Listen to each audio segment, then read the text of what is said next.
Hello, welcome to Smoking Joe Gamer, Nintendo November, episode 15. I am primed for more Metroid. So, here we go. Yeah, so I'm starting later than I wanted to. Maybe I can go till 11:30, we'll see. It is now almost 10 p.m. So, we'll see. I was just eating some food, but I had the lore up on the screen so you could check it out.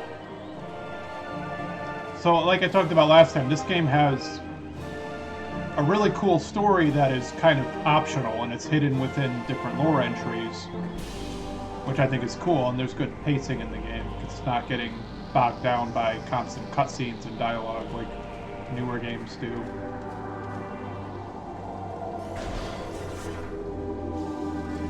Oh, I'll be damned, I didn't get that yet.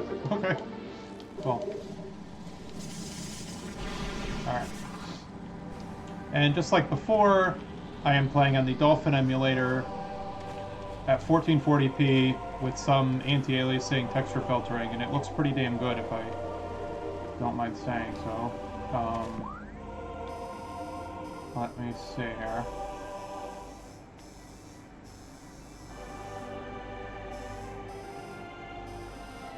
Okay, so the game wants me to go back to the Phendrana Drifts. This is some of the, backtracking I was talking about in this game.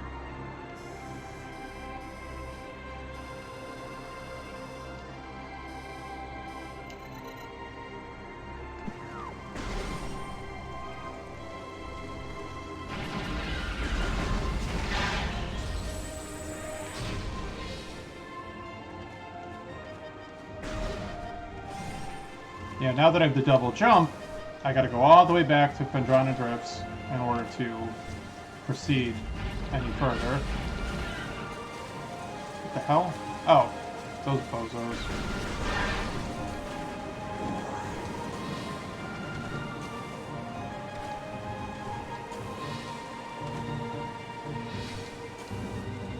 But the double jump just makes it so much easier to traverse these environments here.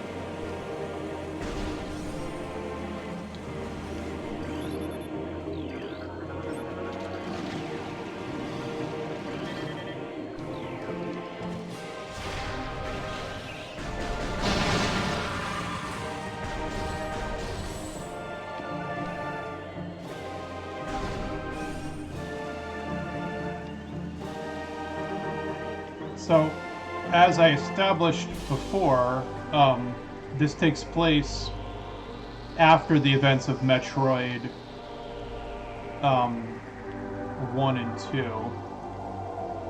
So one of the lore entries I just showed, it was from the Space Pirates explaining that they had other spaceships orbiting Zebes that were not blown up, and that's how they were able to keep some of the Metroids, which they still want to try to weaponize.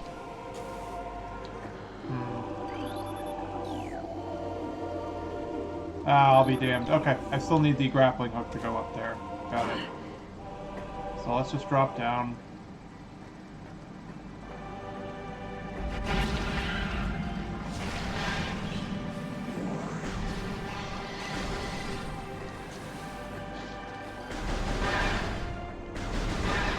And there's mention of Samus being like the prophecy chosen one, you know, to save the Chozo. And of course, so Talon 4 was hit with a meteor that introduced Phazon into the environment.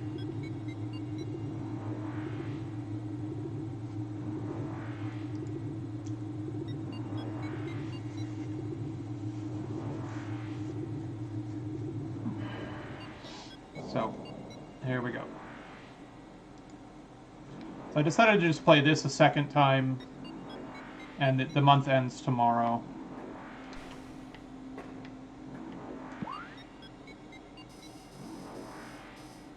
I gotta go all the way over here again. Jesus. Alright.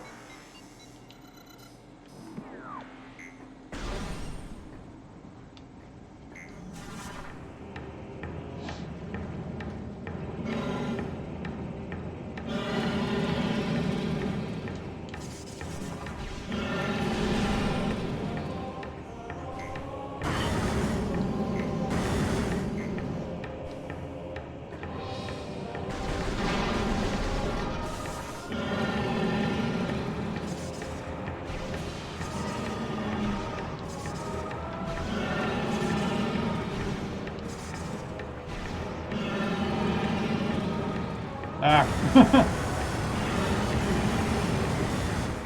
Oh, that was pointless. Okay.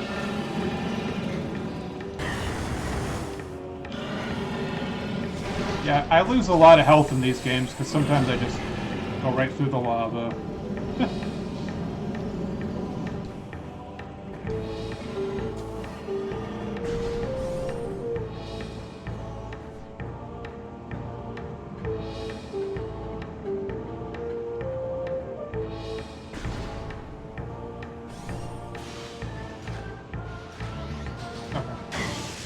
Ah, crap. Crap. I was checking the stream. Okay.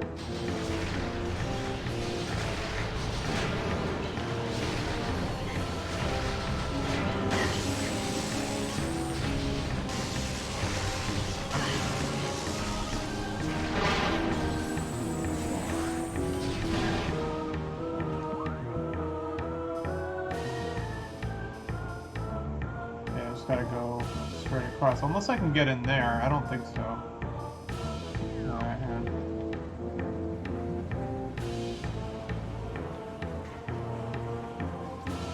Double jump does wondrous things.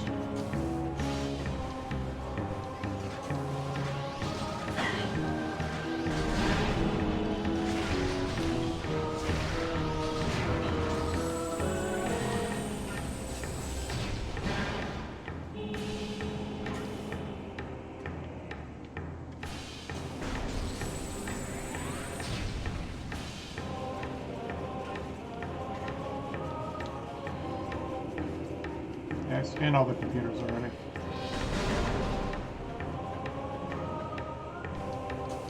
Haha, how about that?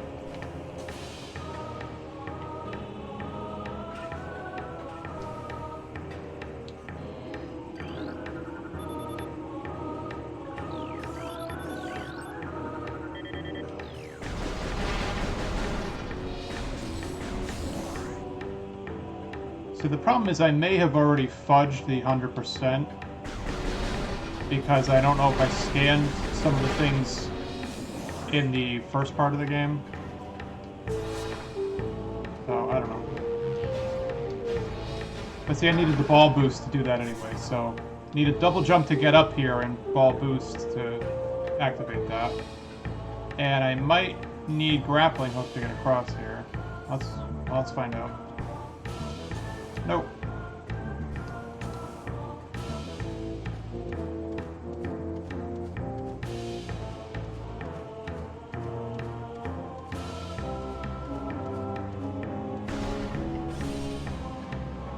Oh.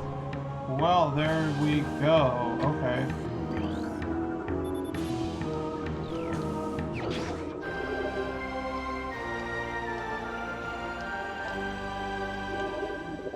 Cool. There we go. Okay. Well, there you go. That's why you gotta go up here. Got it.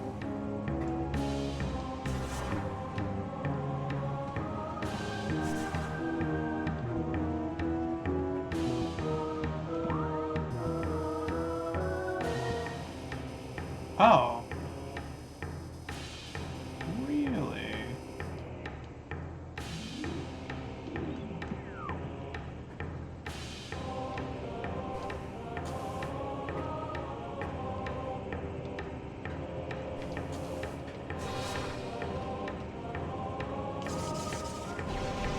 It seems to indicate that there's a hole in the floor, but there's not, so... Okay.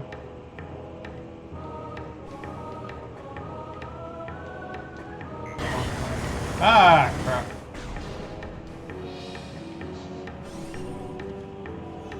Of course, what's really great about this game is that these save rooms give you all your health back, which is something the Super Metroid did not do.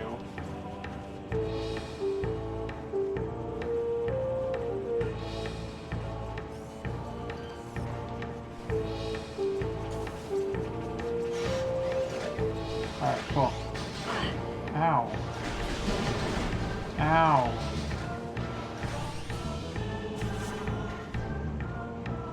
Alright, I already got the energy tank, so we're good.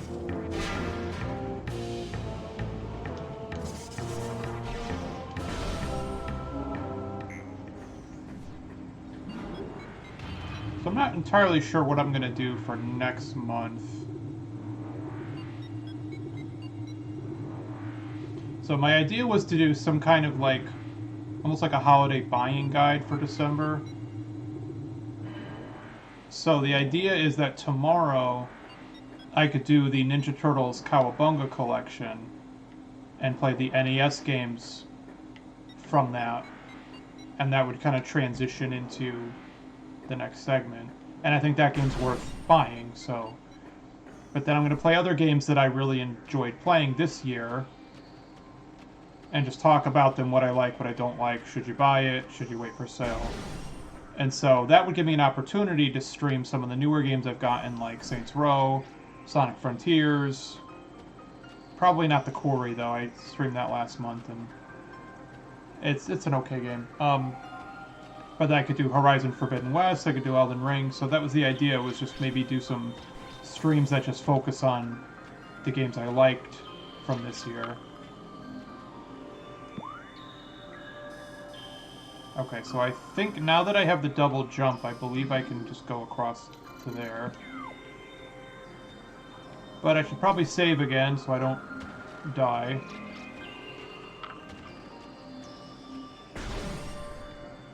And if you check my YouTube channel, there is an old video from when TMNT Shredder's Revenge came out. I did a full story mode stream when that came out. And that's on my YouTube channel, but I may play that again, maybe try to do arcade mode or something. But I think the goal for next month will be just give each game only one episode. And just talk about the game and, you know, what I thought of it and all that. So that's the plan.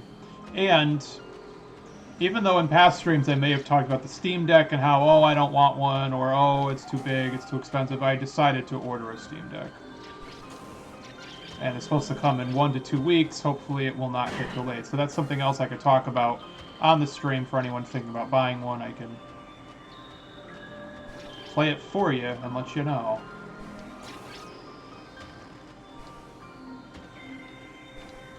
So I do have a Chromebook that I use for like remote play and cloud streaming, but it's just not very good at gaming. It's good at everything else except gaming. So I convinced myself that there had to be something similar to the Steam Deck, or possibly better within that price range, and it turns out there's not. I spent 4 days over the weekend, so Black Friday, Cyber Monday, I looked at all the deals, and I'm telling you that, oh, I don't need to go this way, hang on. I'm telling you that I could not find a better deal in that price range.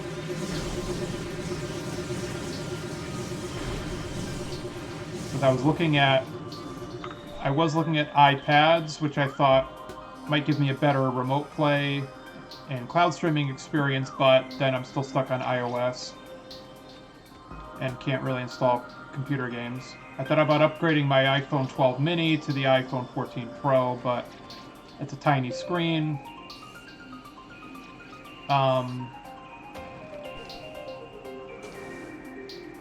And I was looking at a MacBook Air from 2020. It was on sale for $800. And I thought that at least gets me OS 10, but then I wouldn't, you know, then I'm restricted to just whatever Steam games actually run on Mac. So it's like, that's not a good idea. Then I was looking at some Microsoft Surface Pros, and it's the same type of thing. Like, they're expensive, and the graphics chips in those aren't very good. Ow. Ow. Okay.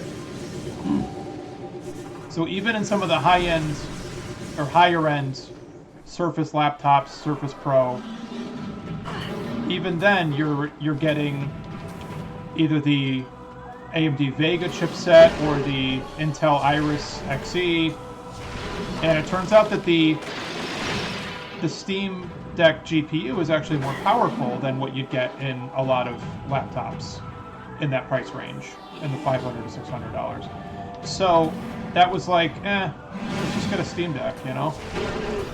And even some of the Asus laptops I looked at on sale, there were a couple of Asus laptops that had like the 3050 GPU, and they were reasonably priced, but then it's a 15-inch screen. Then I'm getting this big bulky laptop, and I don't want that. So Steam Deck really is the best option in that price range.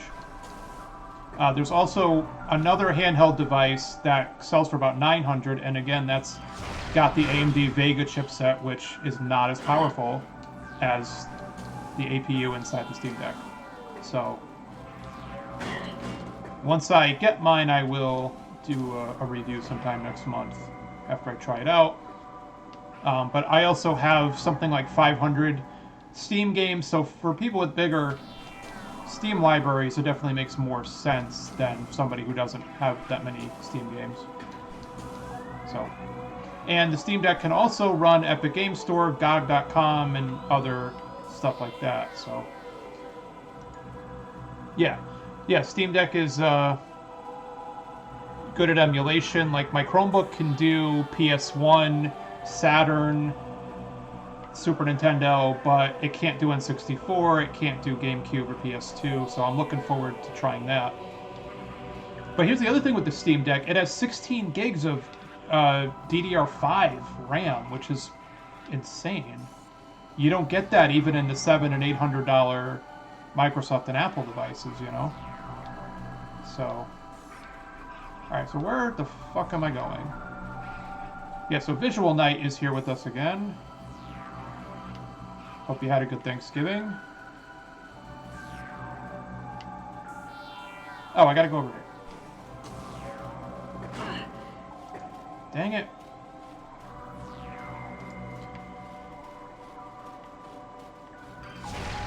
This is the only issue with first-person platforming, is that you're constantly missing platforms because you can't see underneath you.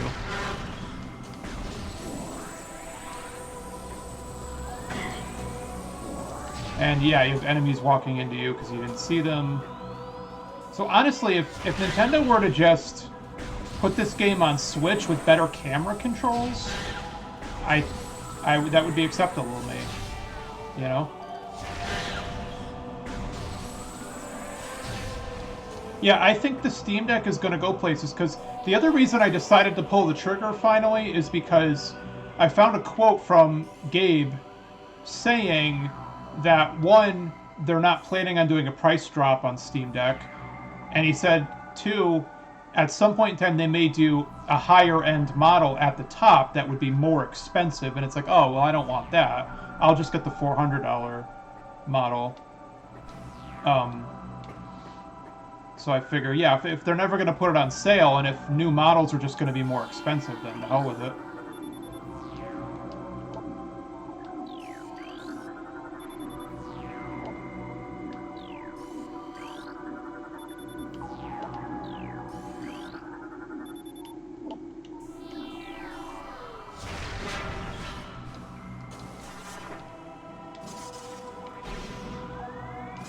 But here's the thing, though. Like, people are already taking the Steam Deck apart and customizing it in different ways. And I guess the beauty of the APU units is that it's a, you know, processor and GPU in one. So, in theory, couldn't Valve or even other companies just release their own handhelds with just better APU units inside it? You know? I could see that happening. So I really think this is going to go somewhere, and I think more and more developers are going to want to get on board with this if it keeps selling the way it is. So I also was looking at the specs on the there's the Razer Edge that's going to come out. That's a $400 device, and then the Logitech G Hub is $350, and they're both crappy because they just run Android, and they're meant for remote play and cloud streaming. But you can do remote play and cloud streaming on any Android device. If you already have an Android phone or even an iPhone, you can already do that. So the Steam Deck is the only one that lets you install PC games directly to the hard drive instead of streaming.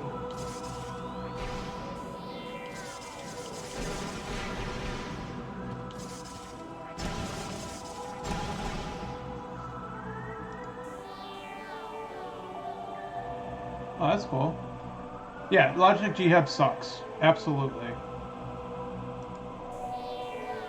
You know, and the thing is, even if Stadia didn't just get shut down, I'd still say it's a bad idea because cloud sucks. I mean, I'm really just hoping that Sony will someday let us just, you know, download PS3 games onto the hard drive instead of streaming them. I mean, Game Pass at least works a little better than other things I've tried.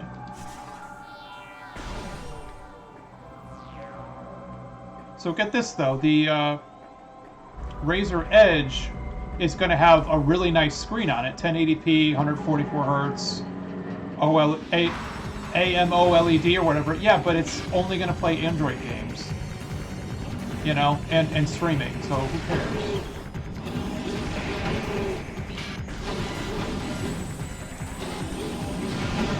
Now, to be fair, many of these devices were probably in development before we found out about Steam Deck, or before Steam Deck launched, but even still, they're going to have a lot of unsold units.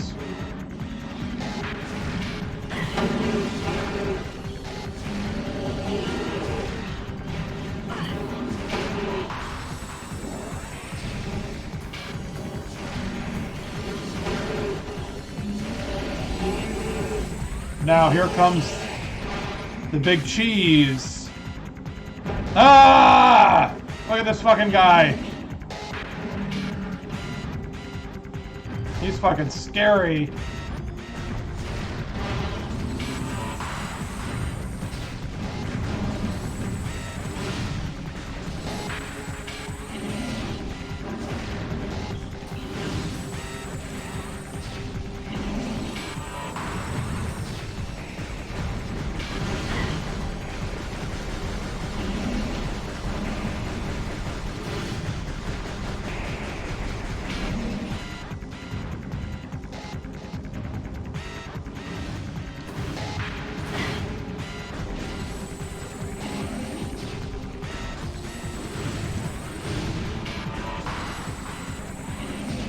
Alright.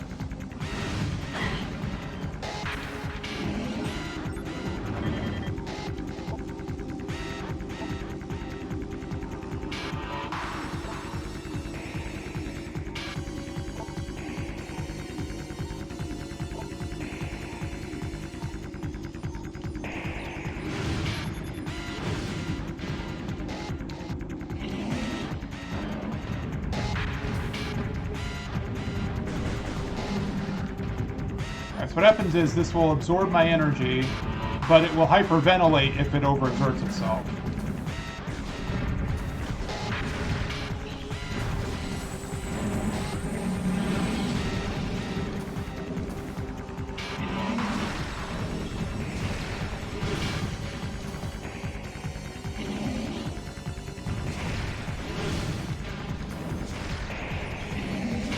But, okay, so if I hit it in the mouth with missiles, then that's how I can hurt it. Okay.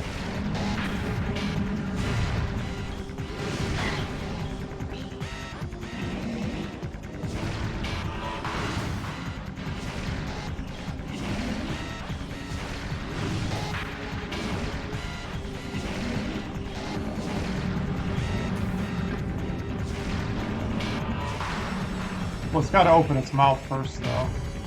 So it's like you have to shoot energy at it to get it to open its mouth so that you can hit it with a missile.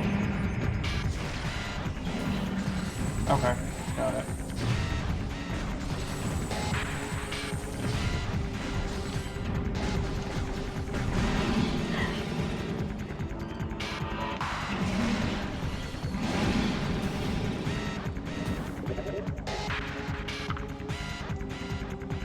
Yeah.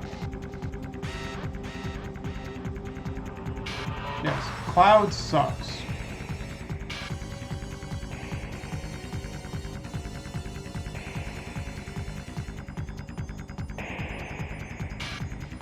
Could be, yeah. Yeah, but it's interesting to think about if the Steam Machine idea had really taken off, or if Valve had done a better job with Steam OS to begin with. You know? Then maybe they would have been able to get more market share in the console market. Yeah.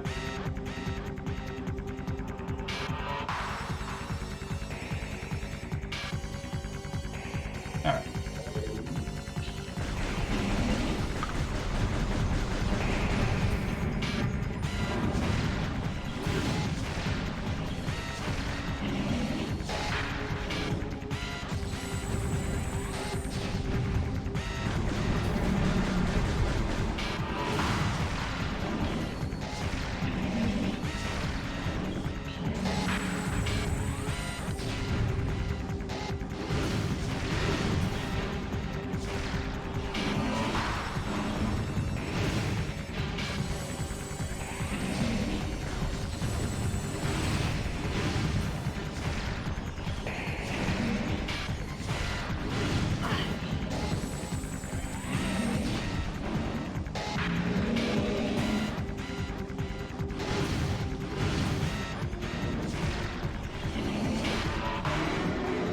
Oh.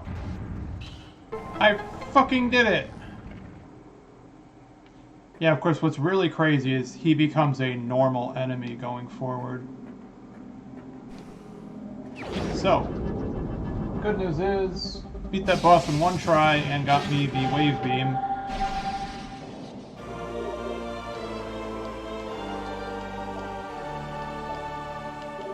And I thought this was really cool how you could switch like that.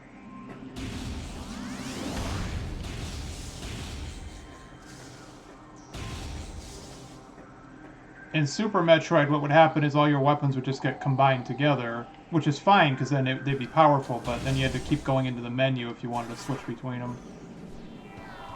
And that was kind of annoying, because each weapon had, like, a unique super move you could do with the super bombs. And then maybe there were times where you needed to freeze stuff, or maybe didn't want to freeze stuff.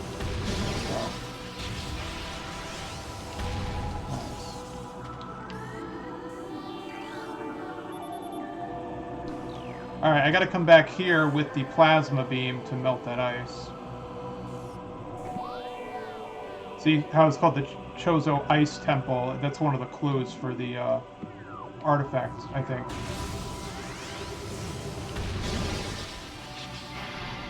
Cool. Okay, so now where do I go? Well, now there is a room in there that I can open with my new purple beam. So I gotta go back that way anyways. Alright, cool.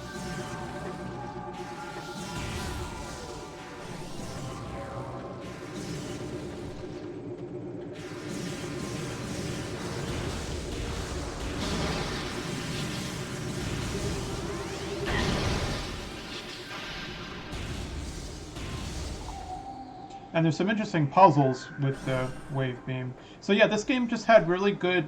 It was just well designed in every aspect. You know, yeah, sure, sometimes you end up missing a platform because you can't really see underneath you. And sometimes the bosses and just combat in general can be a little tricky. But honestly, this is just such a well-designed game, even compared to modern games. Yeah, you know, and there's a lot of backtracking, but you know.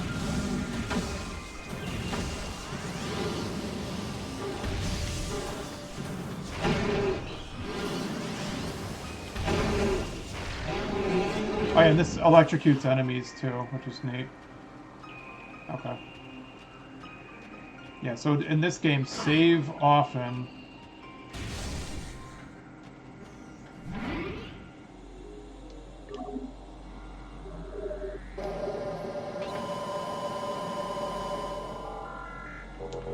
So the other thing I was going to say about the Steam Deck is once I decided, okay, you know what, I do want one, then it was a question of which model to get.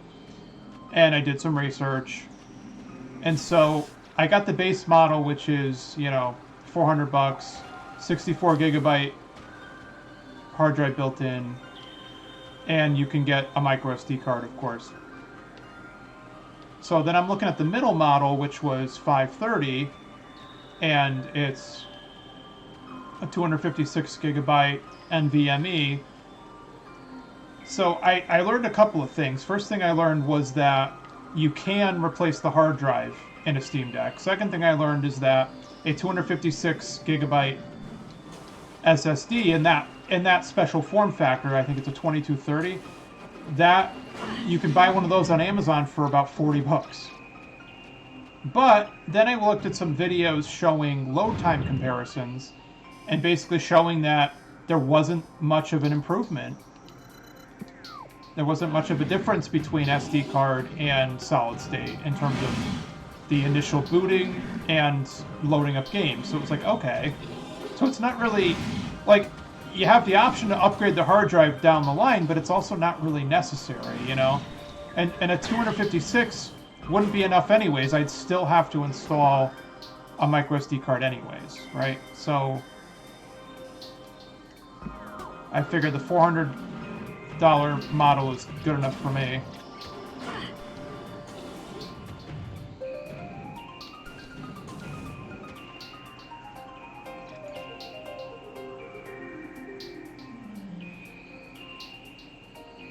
Yeah, exactly.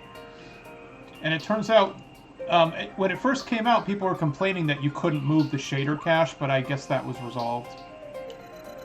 So I also have a friend who got a Steam Deck, and he did bring it over one day, and I got a chance to see it. And he's the one who was telling me about all the stuff it can do with emulation, and, you know.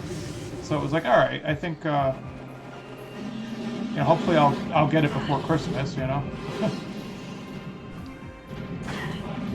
Okay, so with the double jump, I should now be able to get to that door, and with the wave beam I can open it. But I just gotta find the right way to go here. Ow. Oh, and I made a comment in the last stream about, oh, if I had the Various suit, I could go in the lava.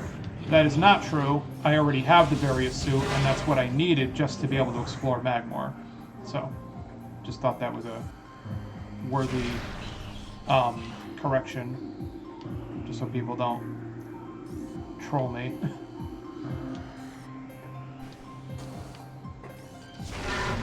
Now, what I did find out is that... Oh, yeah. Yeah, so I thought about it, like, the Switch just runs everything off a micro SD card, and it's fine, and that's 720p and all that, so... but I was going to say that what I did find out is that for people who really want that 512 gigabyte storage, it may actually be worth it to get the higher model because the 512 gigabyte hard drives are a little more expensive. In other words, you'll end up probably spending the same amount or more. Now, if you were planning on putting in a 1 terabyte, 2 terabyte anyways, and you're willing to spend the money, then just get the minimum model, you know, if you're going to replace it anyways, with like a 1 terabyte.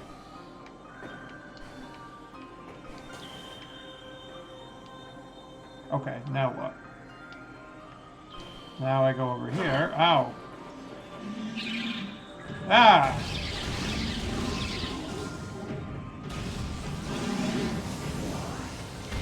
All right.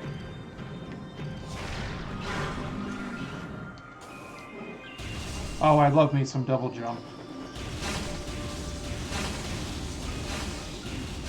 So now, my prediction is that they'll eventually release like an $800 or $900 model that has a slightly more powerful APU and does 1080p. That's my prediction. And that's something where it's like, that would probably be a little too expensive for me, because I didn't want to spend more than like $500 or $600 on a new device right now. And at this point, I'll just hang on to the Chromebook just to use as an actual computer.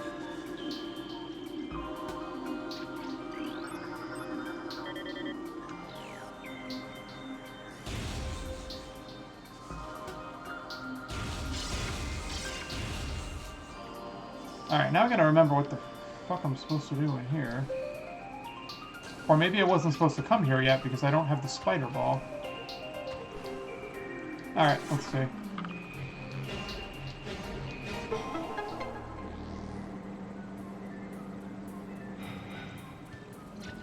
Yeah, but this is gonna take me into the laboratory where the Metroids are. Alright, let's see what happens.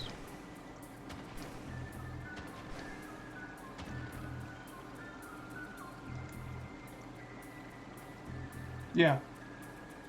Well, yeah, and you figure it's like down the line, like they keep increasing the speed on SD cards, and they're increasing capacity, and the prices keep coming down. So honestly, like,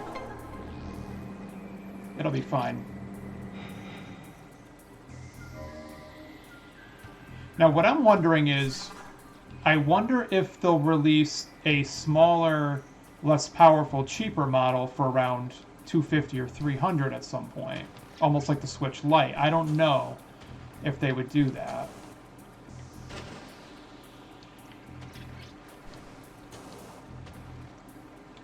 It would be interesting to see something like that, but again, I wouldn't want it because it wouldn't be powerful enough.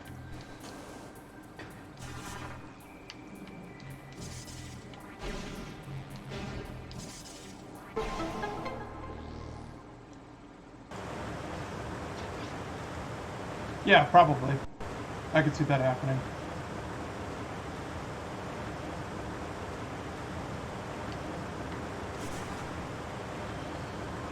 Yeah, and the thing with all of those speed standards is that those are, you know, the upper limit. But how many, like, when has, like, the hardware ever actually hit the maximum amount before a new standard comes out, though? You know, my point being, SATA is supposed to be able to do 6 gigabits, but how many, like, I don't think I've ever had a SATA drive that could actually do that. Like, they're talking about possibly doing, like, they're already talking about PCIe 5.0 already. You know what I mean? Even though I just got a 4.0 motherboard, so it seems to me like they increased the standard long before we hit the maximum limit. Right.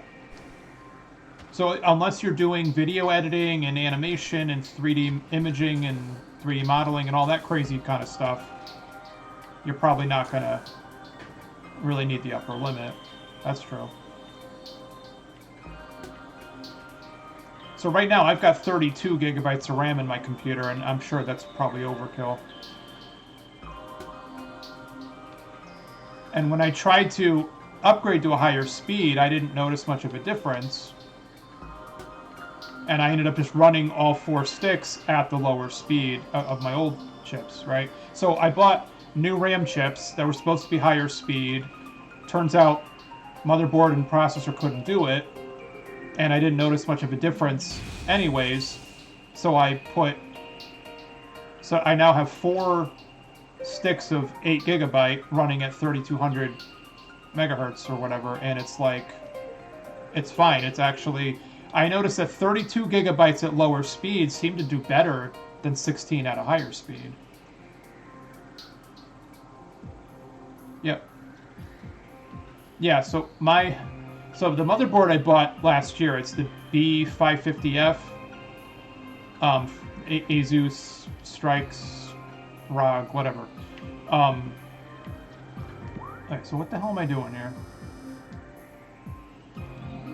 I got that, and then what happened was apparently when I was swapping out the graphics card a few months later, I had a real hard time getting it out, and I must have damaged something because then the faster M.2 slot stopped working. So even though the motherboard has 2 slots and one of them's supposed to be faster, one of them stopped working. So I had to get one of those PCIe adapters to get a second SSD. So I have like a Western Digital black something something, and then I have a Samsung like 980 EVO or 870 EVO or something to that effect. Yeah. So what the hell am I doing? All right. I don't know if I can actually go this way yet, because I'm seeing the track for the morph ball.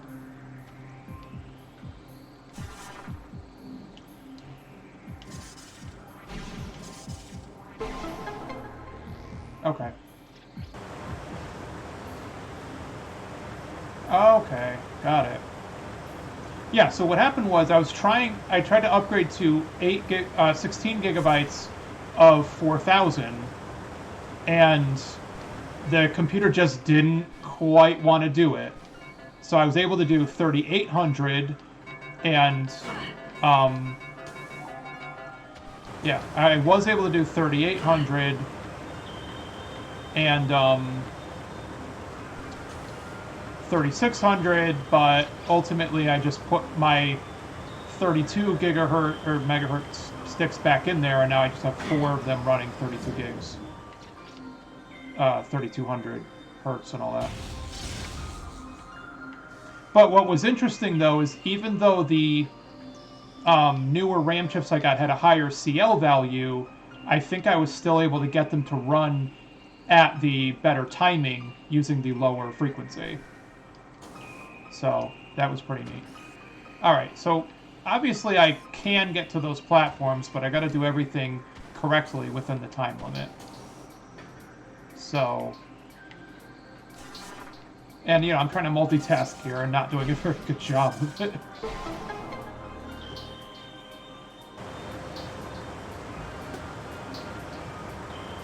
So my other question is, I have a 750 watt power supply, and I currently have a 6600 XT. So if I wanted to go to a 3080 Ti, I think I'd have enough for that. I want to say 750 would be enough.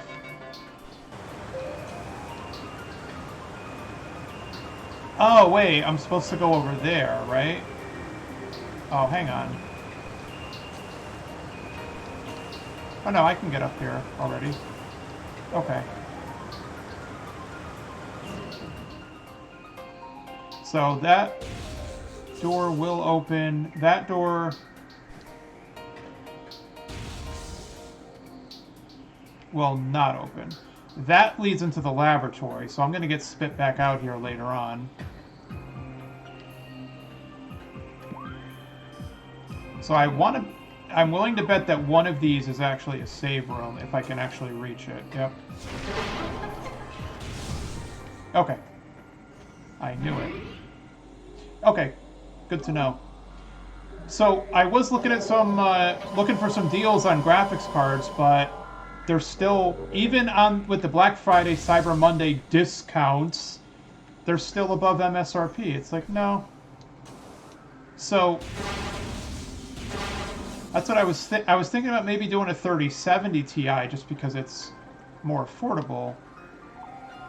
But I don't know if I'd be happy with that. And honestly, I'm kind of tired of AMD at this point because I've been building AMD computers for like 10, 15 years now, and you know. Oh shit. Who's this fucker?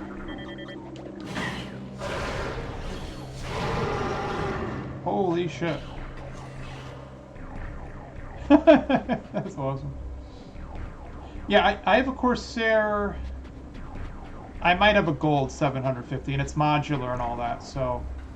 Yeah, so I was just thinking to myself, if I'm going to buy another graphics card, you know, I'm thinking I want to make the switch to NVIDIA, and I would want to probably just at least get a 3080 Ti or wait for the inevitable 4070 Ti, you know. That might be a good idea.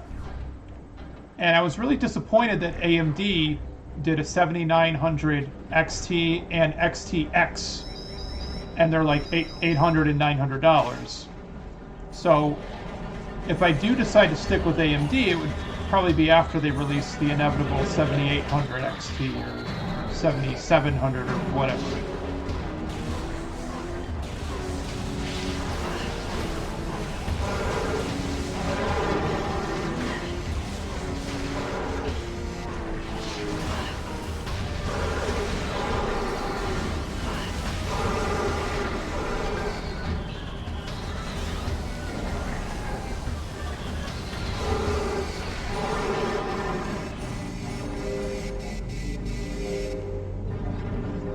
Exactly.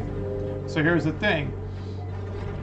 The the 4080 Ti is like, you need like a full tower case, right? Because it's fucking huge.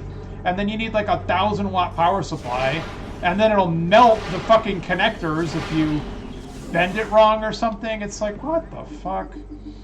And who wants to spend $1,000 on a graphics card anyways? Like, you know what I mean? So you're talking another $100 for a new case, another $100 for a new power supply? Like, forget it. That's ridiculous. What were they thinking, you know? And apparently nobody cares about the mid-range market right now, except for Intel, but, you know, I gotta be honest, I was thinking about maybe, right, there, exactly. A 2080 mid-tower case, yeah. So the 2080 is still probably a good graphics card if you can find one reasonably priced. But like, that's what it is. It's like the nicest thing I can really say about the Intel's new Arc GPUs is that at least they're targeting us regular people in the mid-range, you know.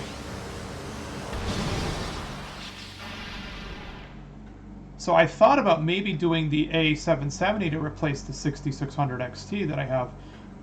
But I'm not sure I want to do that because I heard the new Arc, they don't do as well with like Vulkan and DirectX 9 and stuff. So it's like, well, I don't want to, you know, I don't want to get a worse experience in stuff.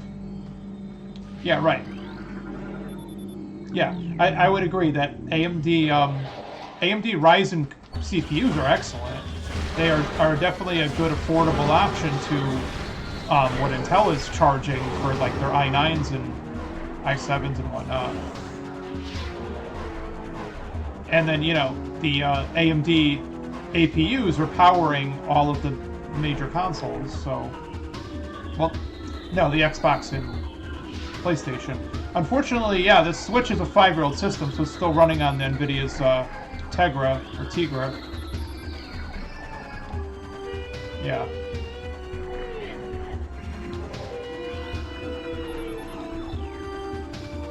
So, here's another topic of speculation here. When Nintendo releases their next console, what's that going to have in it? You know, is it going to have an updated, you know, NVIDIA Tegra chip? Is it going to have something newer? Is it going to have ray tracing? I'm really excited to see whatever the next Nintendo console ends up being, you know?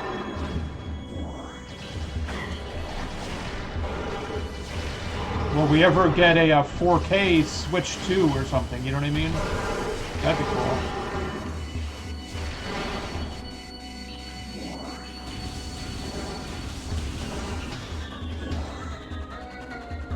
Okay.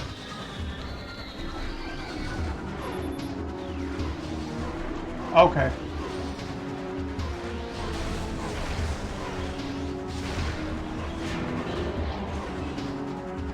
Yeah, so Nintendo tends to stick with CL graphics instead of CUDA. Okay.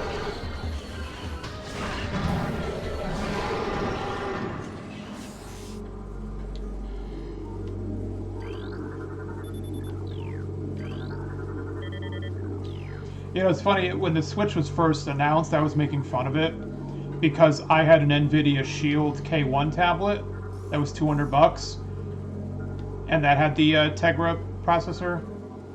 And So when Nintendo announced the Switch specs, I was like, oh, I kind of already have that. It's just a tablet that comes with the dock and the controllers built in. And I was thought, oh, it's going to be stupid, but it was like, no, it ended up being freaking amazing because Nintendo makes really good exclusive games. And Android gaming totally sucks. And cloud gaming totally sucks. So I ended up selling that tablet to a friend of mine at a really steep discount.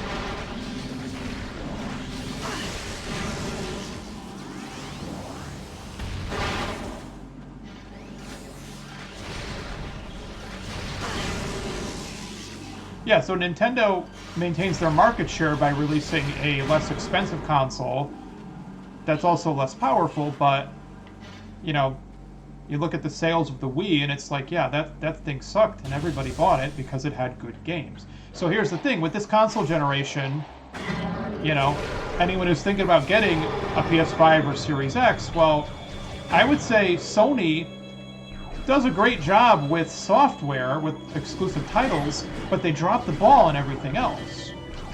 Conversely, Microsoft did the opposite. The Series X is a great system for media streaming, and it's got Game Pass, and it can handle third-party games just fine, but they really dropped the ball with first-party exclusive titles. That's all. Whereas the Switch, if you don't have a Switch yet, then for the love of God, buy a fucking Switch. Because Switch is going to give you the best exclusive software.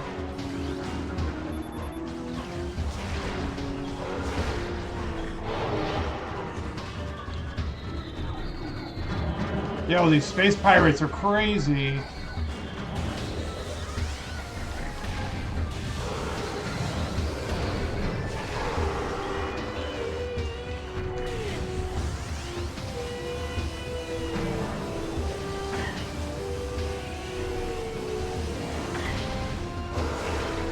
Hey, wait a second. Is this where Doom 2016 and Doom Eternal got the idea for, like, these arena rooms? You know? Or did that... Actually, maybe that came out before that. So I'm wondering if this is one of the first games where you had to kill... first-person shooters where you had to kill every enemy in the room to be able to proceed. I wonder about that. That's all. And I wonder if... Did they borrow it from Doom? Did Doom borrow it from them? Although Wolfenstein was probably doing something like this. Yeah. Well, that's just it. Nintendo obviously always wins in terms of having the most family-friendly system. Absolutely. And that's part of the reason why their consoles sell so well, because, yeah, people with kids are more inclined to buy not only the cheaper system because it's more affordable, because kids are fucking expensive, but also something they can actually play together and they don't have to shut it off every time the kids walk in the room. So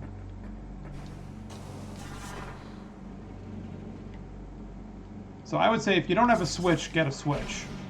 If you have a Switch and you're looking at the newer consoles, I would say you're better off with the Series X if you're just going to be playing third-party stuff, but you're better off with PS5 if you really, really want to play all the Sony exclusives, which there still aren't that many, and most of them are playable on PS4 Pro. But the most important aspect of the new consoles is the backwards compatibility, so you can sell your old consoles to mitigate the cost, like I did. Now, another interesting thing about Steam Deck, I was watching some Digital Foundry videos. So, they did a side-by-side comparison of Spider-Man Remastered with the original PS4 version, and Steam Deck seems to actually look a lot better. Maybe because it's a remaster, but I don't know. It seems like Steam Deck is... Some games look as good as the PS4 and Xbox One versions. Plus, I guess it does a really great job with old 360 PS3 era games that never got enhanced on, like, Xbox One. You know, the One X and whatnot. So...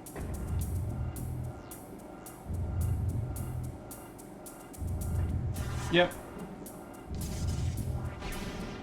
Yeah, so the Xbox One X and PS4 Pro are adequate for most PS5 games that are cross-platform. Oh wait, I'm pressing the wrong button here. Yeah, I mean, I don't regret buying the PS5 because I was able to sell my Star Wars PS4 Pro for like $200, and I used that money to buy games and a second controller and all that. And you know, so but if PS5 was not backwards compatible, I would not have bought it.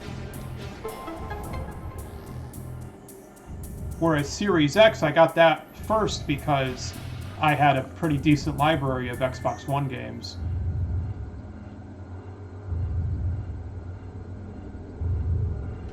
Oh, what is that? And I think it's so dumb that Sony doesn't sell movies and TV shows on the store anymore. Although, to be fair, they do still allow you to stream the stuff you already bought. Yeah, these are different planets.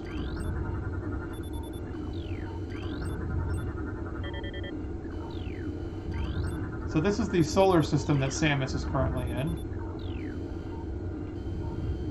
And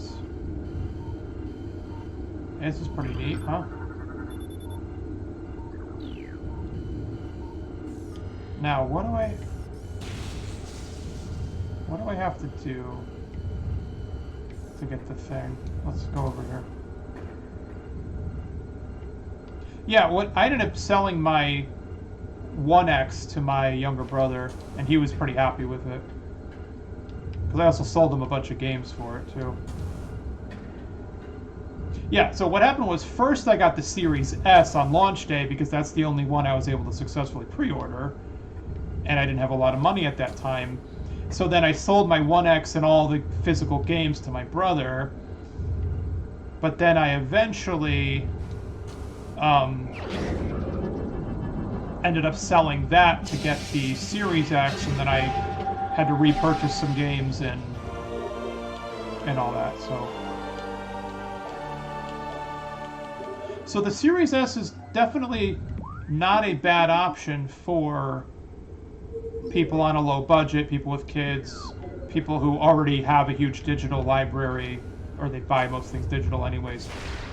Series S is definitely not a bad option for people who, you know, have the original Xbox One model, or maybe never even got an Xbox One, you know.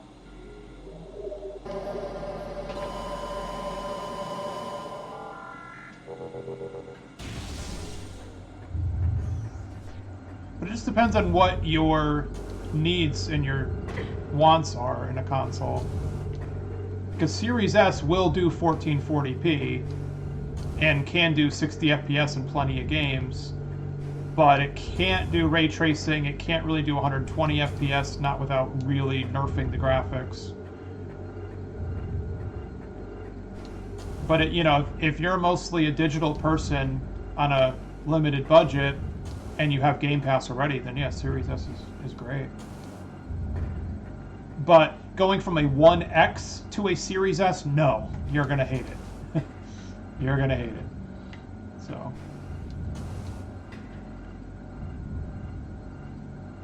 Yeah, there you go.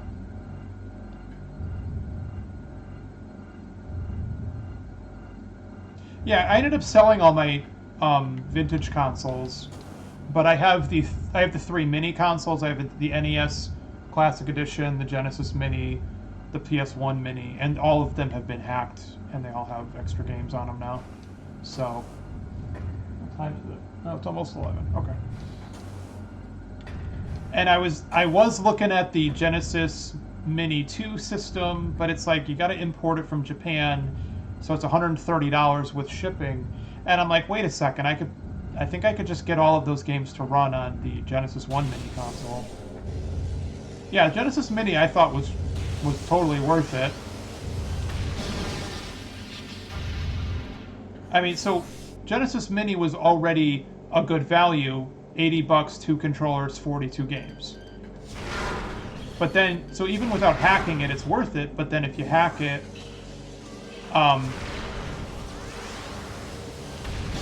so if you just wanted to add more Genesis games, like just Genesis games to use the built-in emulator and stuff, I would go with Project Lunar to hack it. But if you want to be able to put in other emulators and stuff, then Hakchi is the better option, I would say. Oh, that's awesome.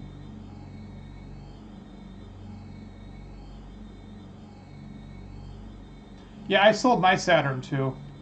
See, I did the whole disc swap trick for a while. And then, like, because when I decided to, I think it was about 10 years ago, I really got into collecting.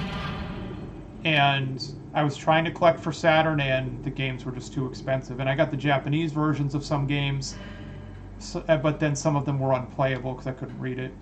Couldn't read Japanese.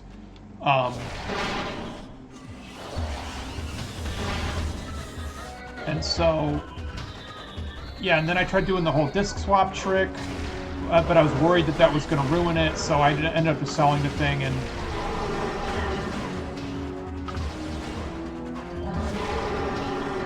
And what I did was I burned all my Saturn discs to my hard drive, so I could just run them in an emulator.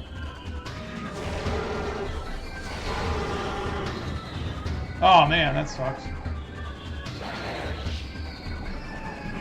Yeah, one of my friends was telling me that a long time ago, like he was talking about when the Saturn first came out, and he wanted to play X-Men versus Street Fighter.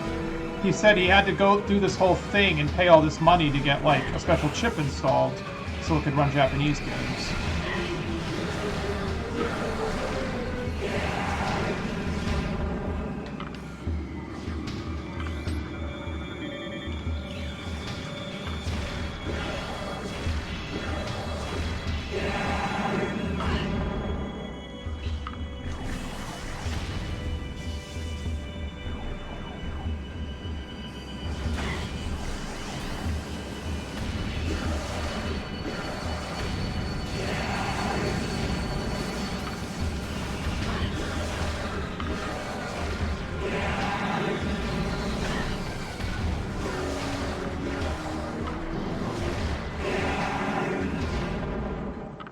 Oh, that's cool. Yeah, Die Hard Arcade was just such an awesome game. And I didn't know that it was like a modified version of what's it called? Deca Cop or something like that. And I didn't know that there were other games in that series too, so that's something I wanted to try to track down the ROMs for those games. Alright, so now what? Now we go into this this place. Oh Lord. Oh wait, did I go the wrong? No, I'm going the right way. This part of the game actually kind of scared me a little bit, even when I was like 14.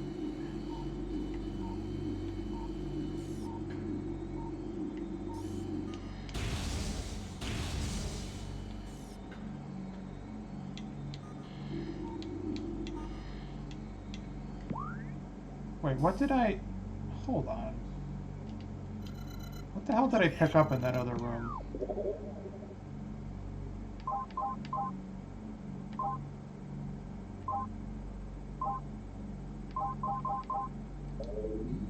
Oops.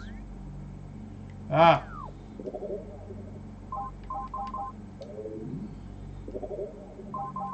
Keep pressing the wrong button, sorry.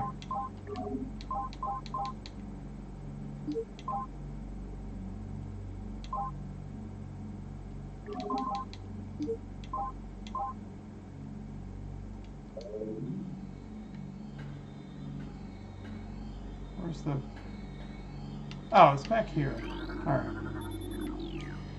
It's fine, I wasn't even paying attention. I forget what item I just picked up in that other room. Oh well.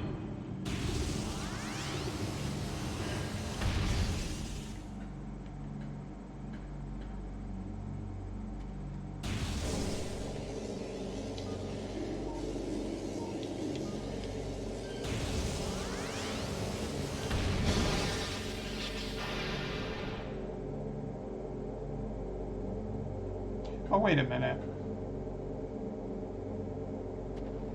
Maybe I didn't grab that.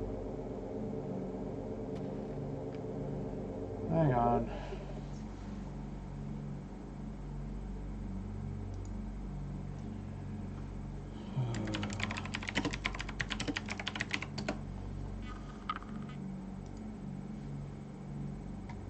Hang on just a second.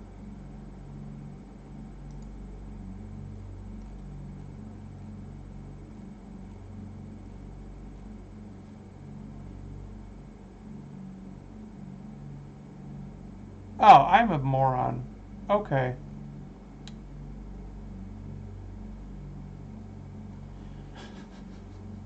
I wasn't even paying attention. I did not get the super missile in that other room because remember I fell trying to get it.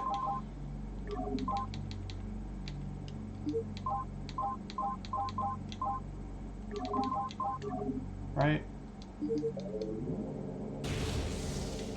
Hang on. Oh, alright, never mind. Okay. I'm stupid. Okay. For some reason I thought I might have skipped that item because I couldn't remember what it was, but I did get the super missile. Okay, never mind. Disregard. Yeah.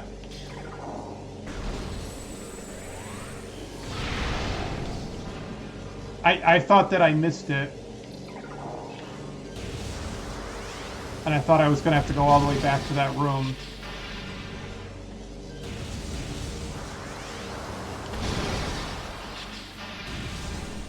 Alright. Ah, no! No. Not the Metroids. Oh, no. This room sucks.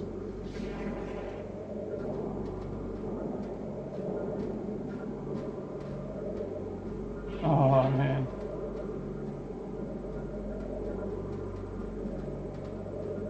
Oh, and I'm really happy that Audacity now has proper VST plugin support for recording in real time. Ah!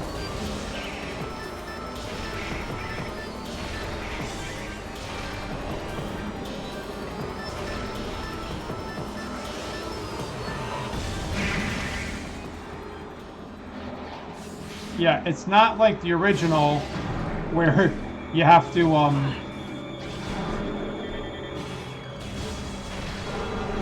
to freeze them first. But yeah, they're also like really fast in this one. They move around a lot.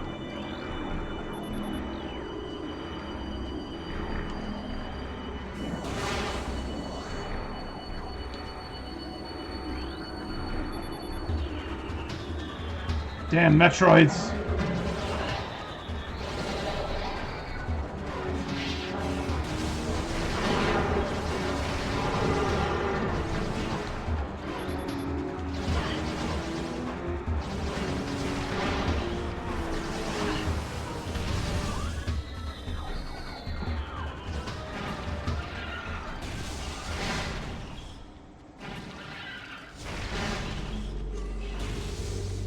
Okay, let's see what happens now.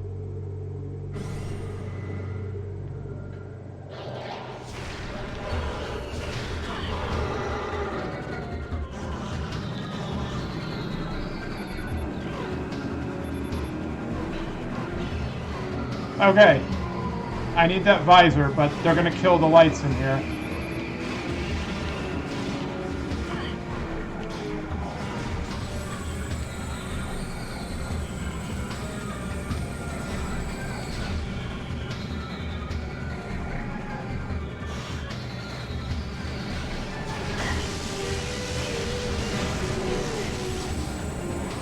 Yeah, the first time I played this game, I got destroyed in this room, let me tell you.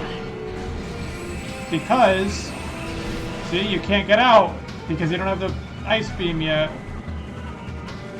So I think you have to kill everything in the room.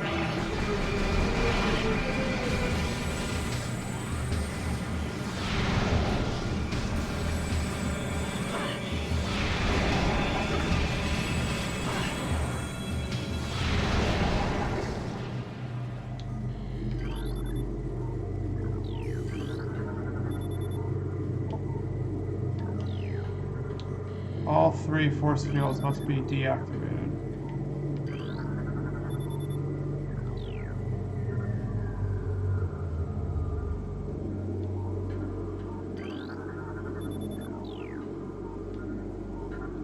Okay. But what happens is, oh, this is crazy.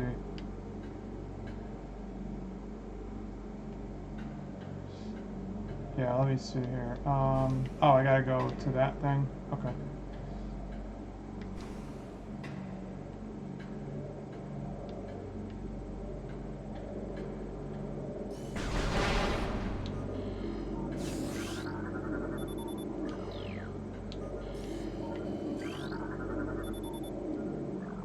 Alright, so now I think they're gonna cut the lights, and then the Metroids are gonna break out and try to murder me.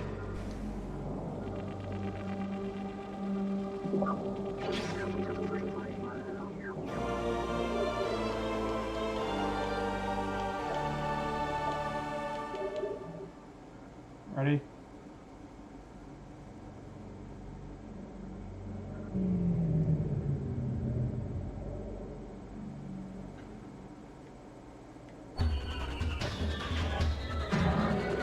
I'm telling you, this shit was fucking scary when I was younger. Holy crap.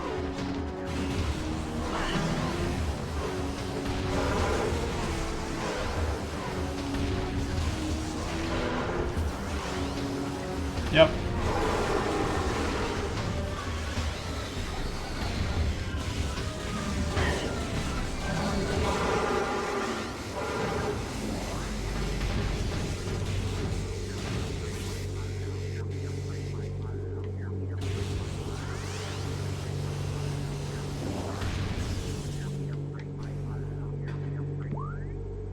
Okay. So I gotta go all the way back to the top, huh?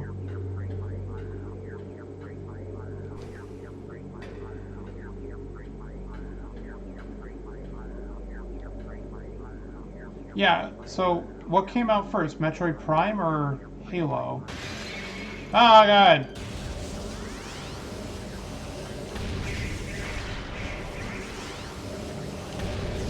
Well, I don't know about you, but I was just a much bigger fan of, I liked Doom, Wolfenstein, and Unreal Tournament. Those were the games I played.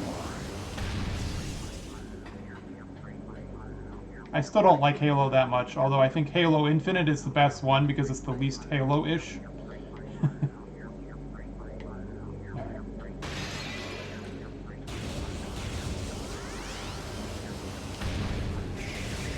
This is like the closest this game comes to being a horror game.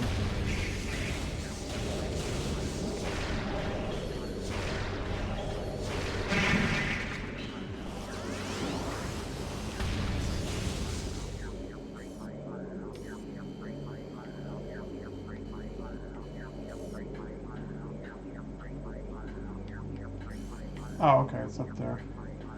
Yeah, so you gotta find the hidden switches here, right? And shoot them with this gun. Okay.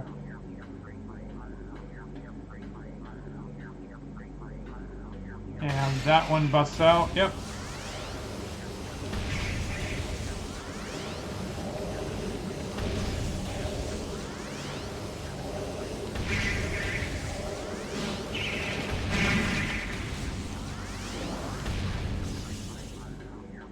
Okay.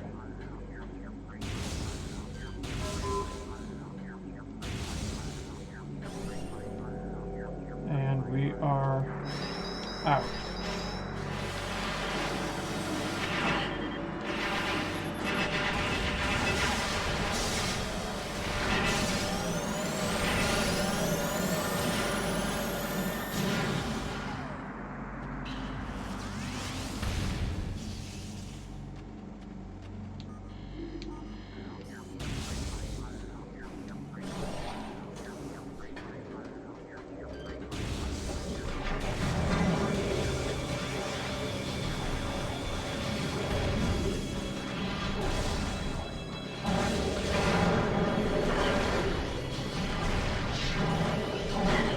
Oh, god damn it. Goddamn space pirates.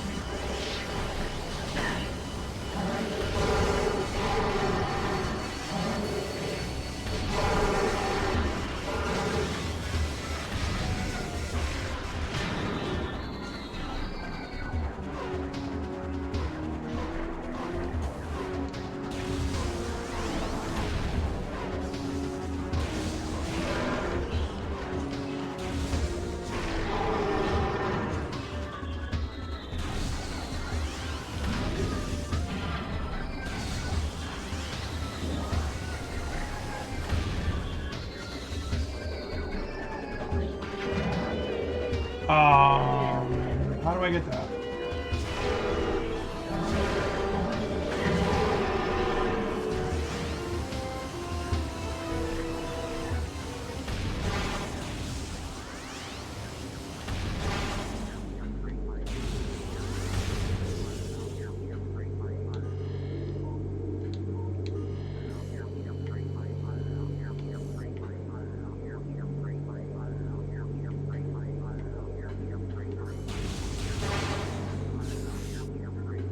So...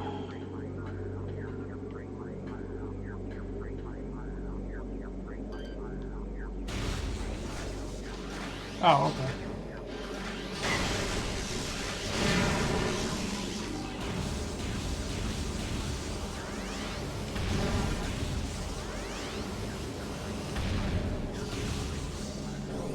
I knew there was a missile tank there, but I don't feel like getting it. It's not that important. I just want to get the fuck out of here without dying.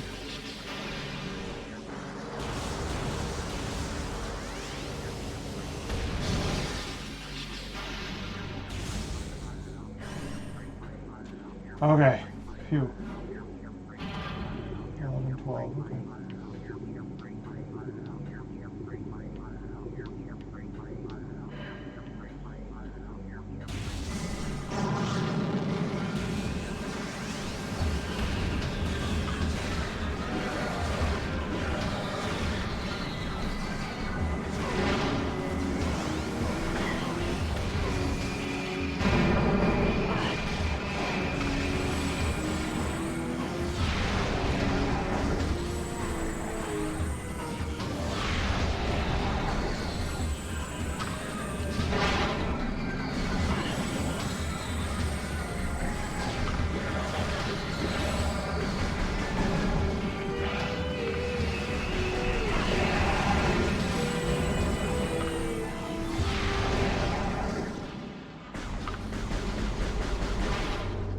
Yeah, so this is probably one of the hardest sections in the game.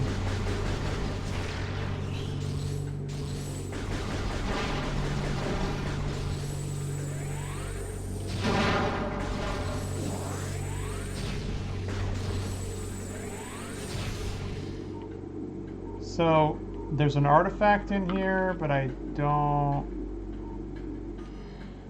remember how to get it.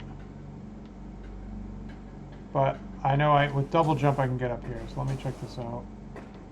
Oh yeah, see there's nothing in here.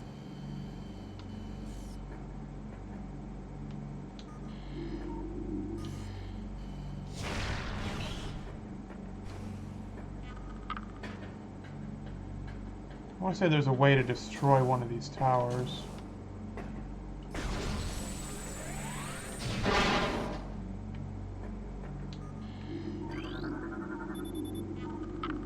Okay, you need the plasma beam. Got it. So where the fuck am I going now? I'm gonna go to the right.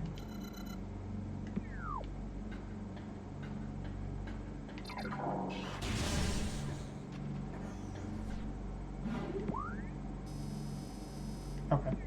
Just want to get back to that save room before I get unfairly murdered.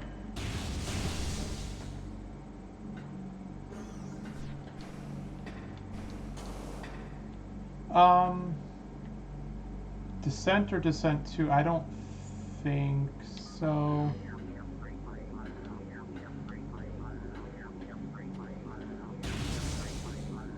I don't think I played either of those games.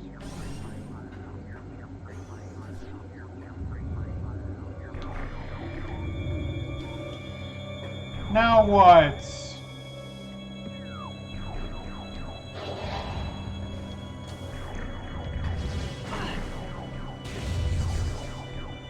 No, you are not going to stop me from saving my game. Oh, I played Forsaken, yeah. That was a weird game. Yeah, you were in like a hovercraft. Alright, so... Who's shooting at me? I will fuck you up.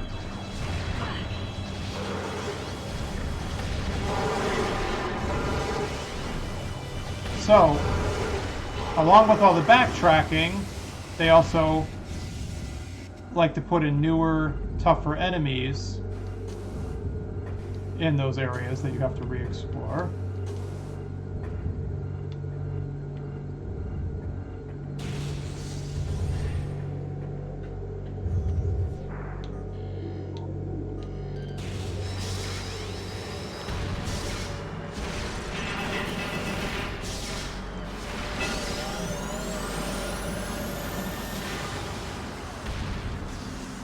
Boy, those guys hit pretty hard, huh?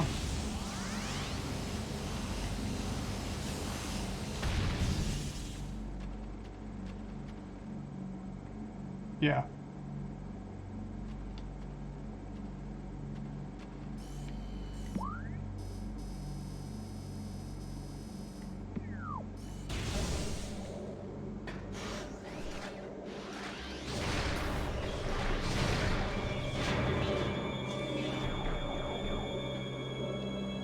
Yeah, so the game, I want to say this game definitely punishes unnecessary backtracking, because there's, when you think about it, there's no incentive to like fight enemies unless you need to get ammo or health.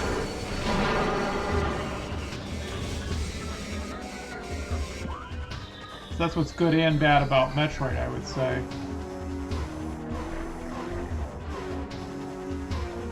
Is that there's like no incentive to fight enemies. But at the same time, you can just skip most of them. So I would say Resident Evil is the game that really, really punishes you for unnecessary backtracking by putting in extra zombies and hunters and whatnot.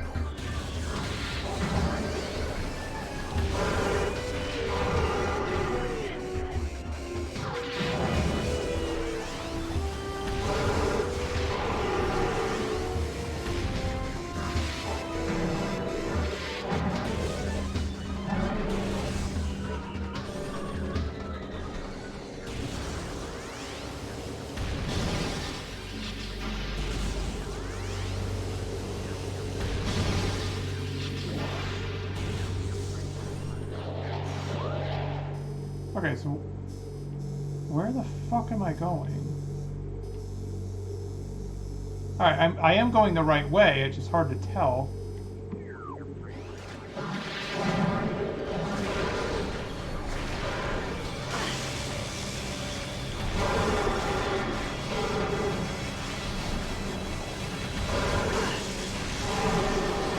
This is ridiculous.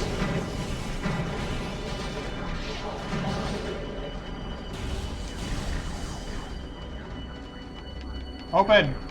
I hate when there's a delay before it opens. Oh! Boy, that would have been helpful. Before I fully explored it all. Oh, jeez.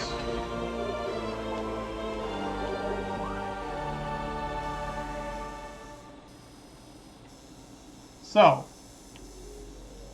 I didn't miss any rooms over there. Now I gotta go here, and that might be another boss fight. So turn around and hang a left. Ah!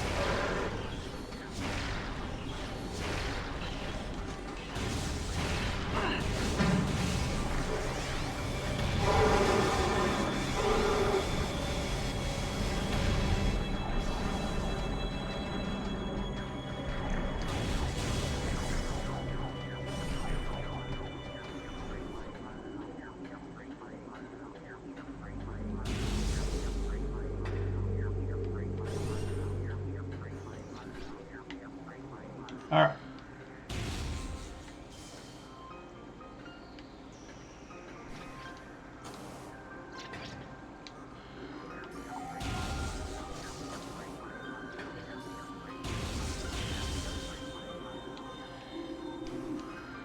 Oh.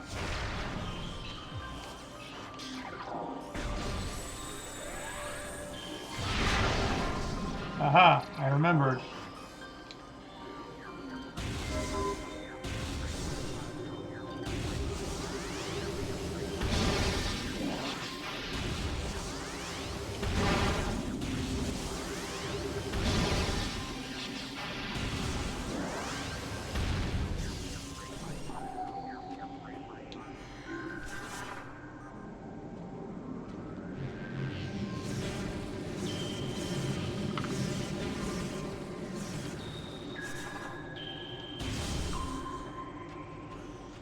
So this is a boss fight.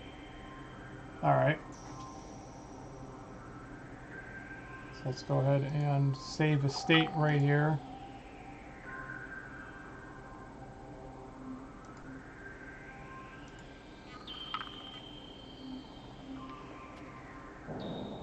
Alright, let's see if I can beat this in the next 8 minutes so I can go to bed.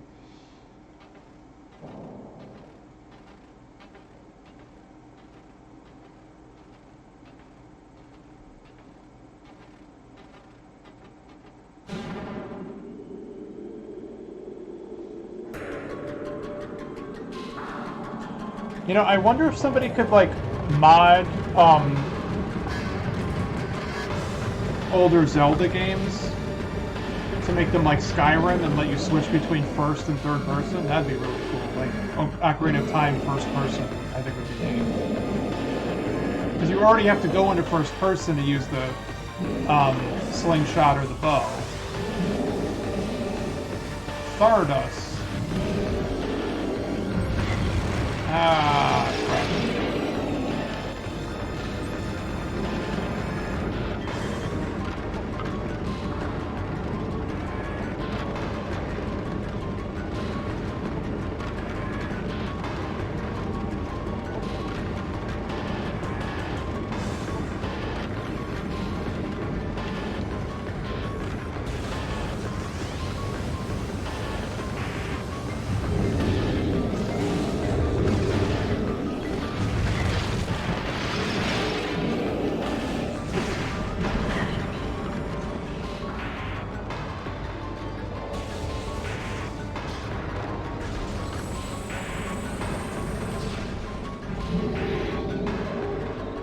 Yeah, and this is where you get the spider ball, I think.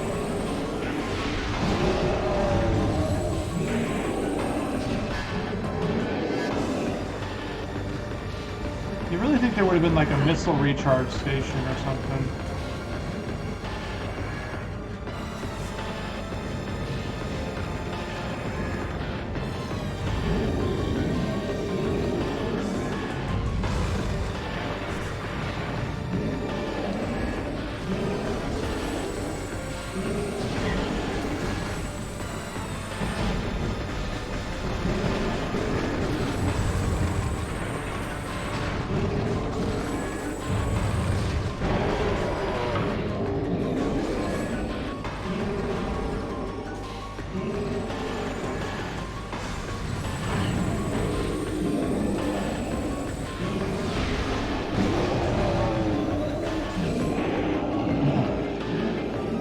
Farm some missiles if I remembered what was in this room. Ow. Bastard.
Oh boy.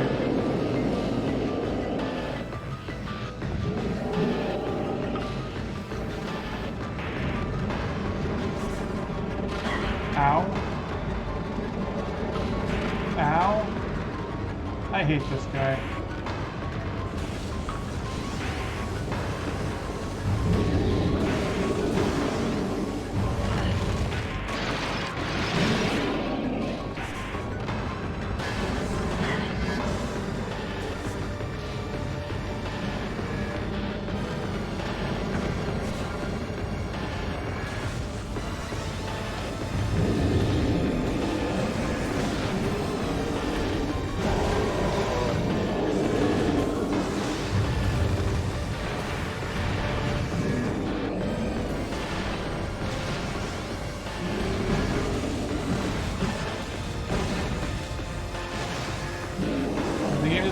any fucking missiles.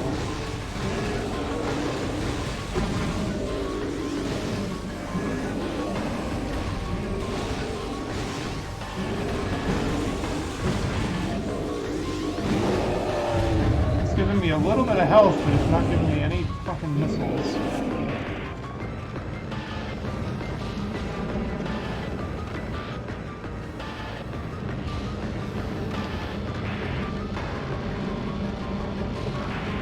Just imagine if this game got updated with better camera controls, you know?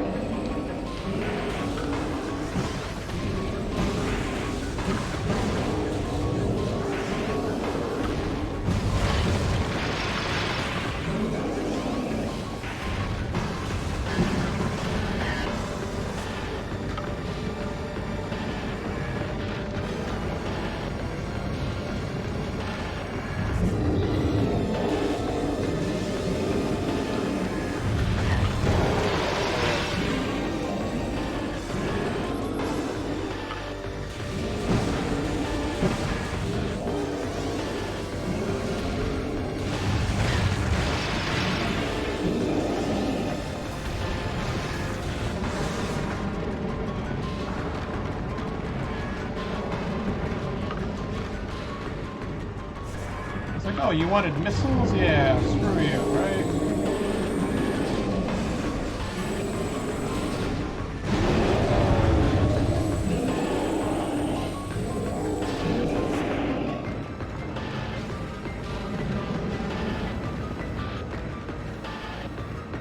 Jeez.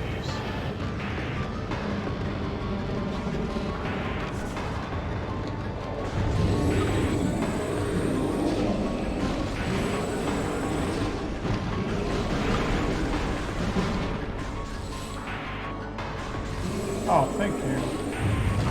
Ah.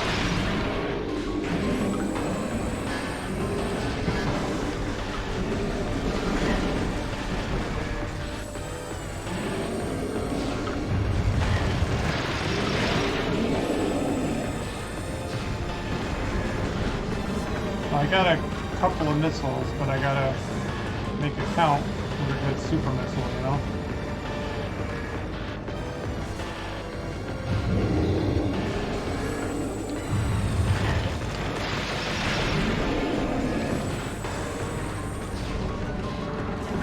Well, if he's gonna keep spamming that attack, then how am I supposed to fucking go?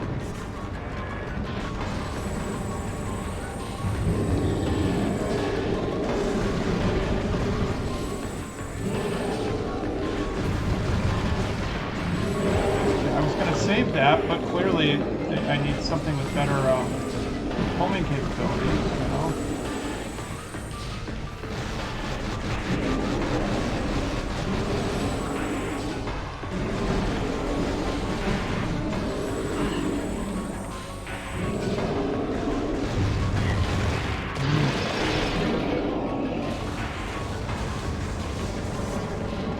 They don't give you enough time to get out of the way.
How many fucking rocks are there? Ah!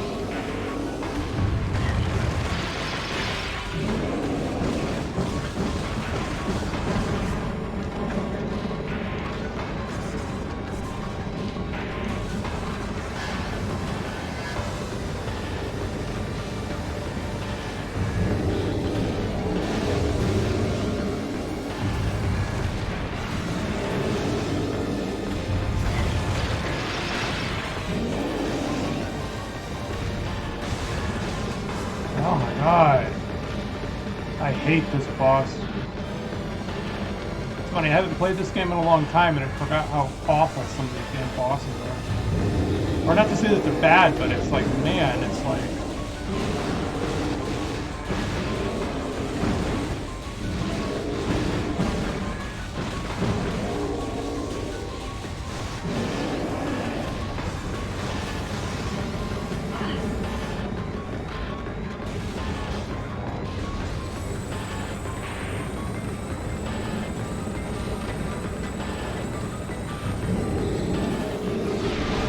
Ah, I fucking got him. Jesus. Alright.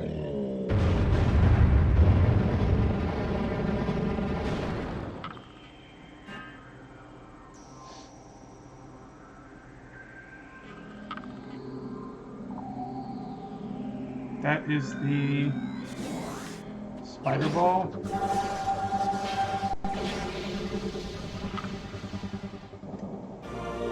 Yes. Good.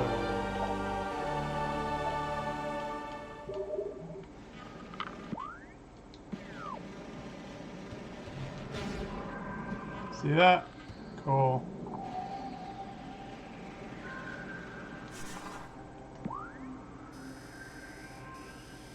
So I don't want to go that way, because that's where I came in. I want to go the other way.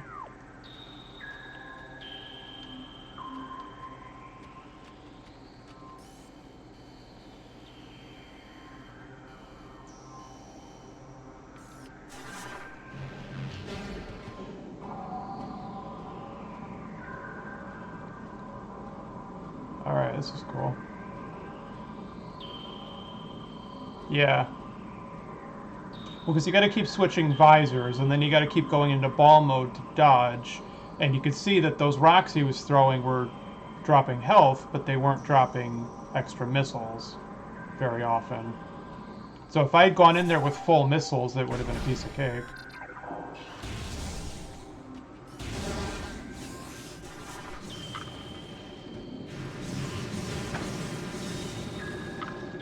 But I'm not aware of any, or at least I haven't found any missile recharge stations.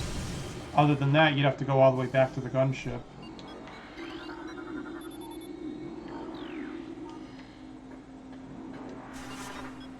What's up here? Ah, I can't get in there. Need the ice beam for white doors. Okay. So I'm just going to find a save room, and then I'm going to bed. And I don't want to play through this entire game right now. This was just part of my Nintendo November event, just to show off some of my favorite Nintendo games. Or anything else that just seemed relevant, you know?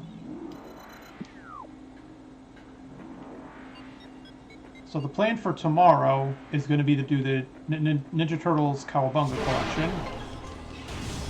I think that'll be a good transition from, like, I'll play all the NES games in the collection.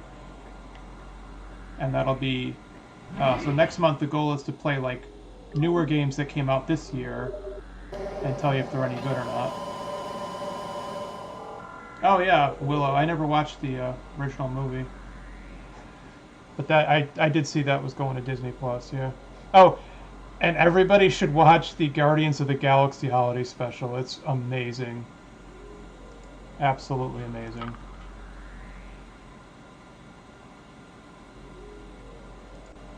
Okay, so I just saved the state.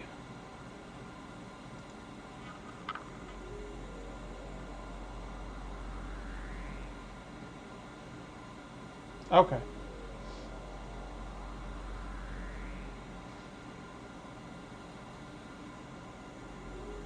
So I'm going to finish up now and go to bed because it's very late here. It's 11:37. I usually go to bed around 11, so but I started late.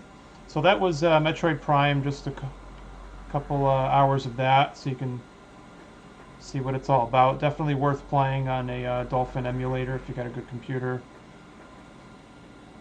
Or, I mean, if you do get a Wii and you have a component cable to connect to an older TV, then it looks pretty good on there too. But for some reason, on doing backwards compatibility on Wii U just doesn't look as good. And the trilogy version for Wii makes you use motion controls on the first two games. So,